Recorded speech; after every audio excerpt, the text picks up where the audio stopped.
कनखी चाला बैठैना कनखी चाला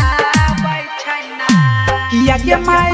बंसी छौड़ा हमारा पटा बैठैना किया के माई बंसी छौड़ा हमारा पटा बैठैना किया के मैया नीलवा छौड़ा कनखी चाला बैठैना किया के मैया नीलवा छौड़ा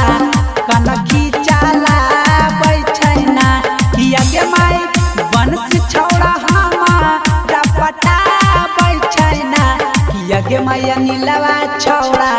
कनखी चाला बैठैना किया के माई नीलवा छौड़ा कनखी चाला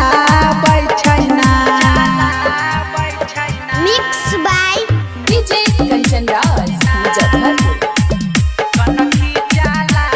बैठैना किया के माई बंसी छौड़ा पुरनी या घुमा बैठैना किया के माई बंसी छौड़ा पुरनी या घुमा बैठैना किया के माई चौमिन चाट हमारा खिला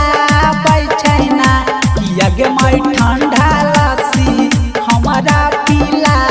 बैठैना mix by DJ Kanchan Raj Muzaffarpur.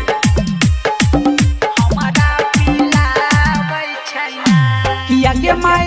बंसी छौड़ा हमारा पटा बैठैना किया के माई बंसी छौड़ा हमारा पटा बैठैना किया के मैया नीलवा छौड़ा कनखी चाला बैठैना किया के मैया नीलवा छौड़ा कनखी चाला बैठैना किया के माई दीपका छौड़ा जे बजा बैठैना किया के माई मिर्जा छौड़ा गाना बजा बैठैना किया के माई गौतम छौड़ा ले चूस चूसा